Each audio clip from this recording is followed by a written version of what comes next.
Top quality और consistent performance के लिए सिर्फ सिल्वर पंप्स। टॉप क्वालिटी और कंसिस्टेंट परफॉर्मेंस के लिए सिर्फ सिल्वर पंप्स, नाम याद रखना। जालना जिल्हा शासकीय कंत्राटदार संघटनेकडून आजपासून काम बंद आंदोलन पुकारण्यात आले। सध्या मी या ठिकाणी आहे, पण या ठिकाणी बघू शकता की मोठ्या संख्येने शासकीय कंत्राटदार या ठिकाणी एकत्र आलेले आहेत। आपल्या वाहनांसह हायवा असतील, जेसीबी, त्याचबरोबर कॉन्ट्रॅक्टसाठी जी यंत्रसामग्री लागते ती संपूर्ण या ठिकाणी या कंत्राटदारांनी आणलेली आहे। काय नेमक्या यांच्या मागण्या आहेत आपण त्यांच्याशी संवाद साधूया।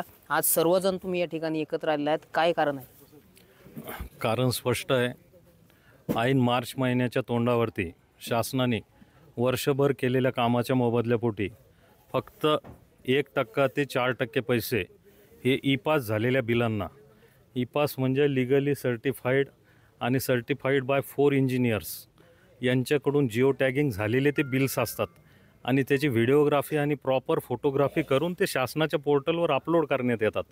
ते नागरिकसुद्धा स्वतः चेक करू शकतात। अशा पद्धतीने कायदेशीररित्या सबमिट केलेल्या बिलांना जर तुम्ही 400 कोटीच्या अगेन्स्ट जर 16 कोटी रुपये देत असाल तर याच्यापेक्षा वाईट परिस्थिती काय असणार आहे? आणि शासनाने स्वतःचं वाभाडं याच्यातून काढलेलं आहे, स्वतःची आर्थिक परिस्थिती याच्यातून उघड करून दिलेली आहे। मग फसवणुकीची पण एक परिसीमा असते। शासनाकडे इच्छाशक्ती असेल तर शासन हे देणं 1 सेकंदात देऊ शकतं। आणि म्हणून महाराष्ट्रभर हे आंदोलन आता पेटलेलं आहे। आज जालन्यापासून याची सुरुवात झालेली आहे। जिल्ह्यात किती कामं पूर्ण झालेली? जिल्ह्यामध्ये 400 कोटी रुपयाची कामे पूर्ण झालेली आहे, ज्याचा रेशो हा ग्रामीण रस्त्यांचा 80% जास्त आहे।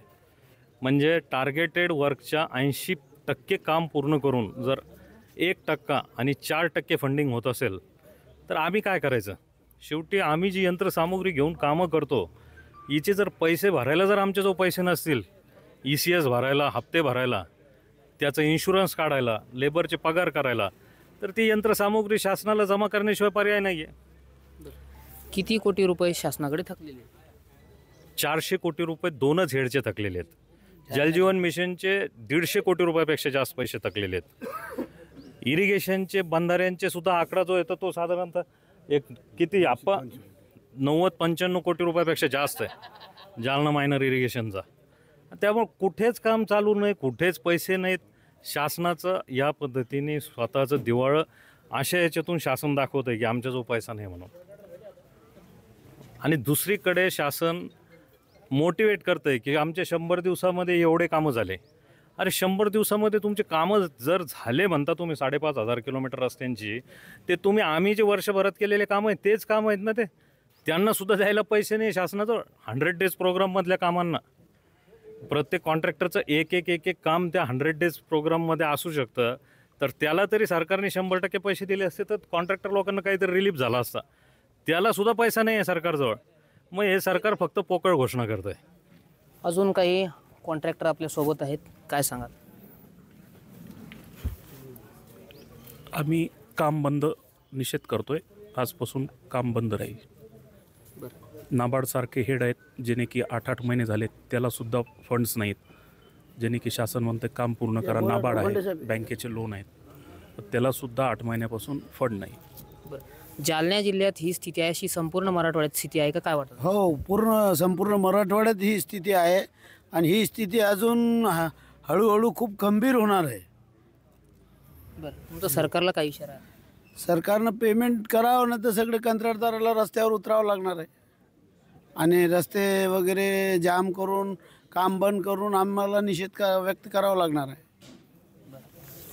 2 दिवसापूर्वी राज्याचे उपमुख्यमंत्री अजित पवार परतूरमध्ये आले होते, त्यावेळेस त्यांनी कंत्राटदारांवर चांगलाच हल्लाबोल केला होता। मराठवाड्यात बोगस बिलं काढली जातात काम न करता। त्यांची ती प्रॅक्टिसच आहे, कारण का त्यांना देणं होत नाही आणि काहीतरी बोलायचं काहीतरी। आत्ताच म्हटले आमच्या सहकारी म्हटले होते की बाबा कामाचे पेमेंट जे आहे यांनी नियुक्त केलेले शासकीय अधिकारी चेक केल्यानंतरच पेमेंट होतो।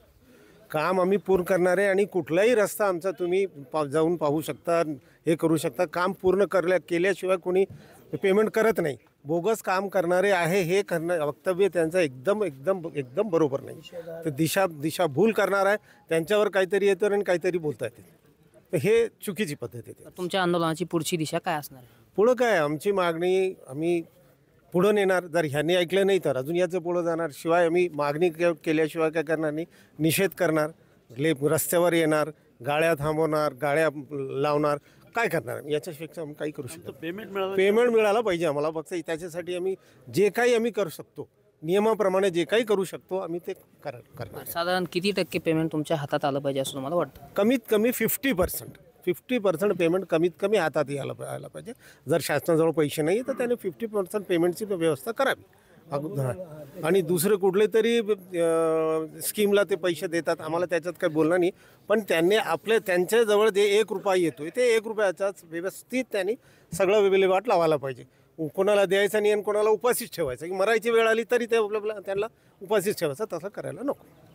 तर एकूणच आपण जर बघितलं तर 400 कोटी रुपयांची बिलं जी आहेत ती थकीत असल्याचं यांचं म्हणणं आहे. त्यामुळे आजपासून या ठिकाणी आंदोलनाला सुरुवात झालेली आहे आणि सरकारचा निषेध देखील करण्यात आलेला आहे. त्यामुळे सरकार आता 400 कोटी रुपयांची बिलं देणार का हे पाहणं सुद्धा आता महत्त्वाचं ठरणार आहे. रामनाथ ढाकणे, TV9 मराठी, जालना.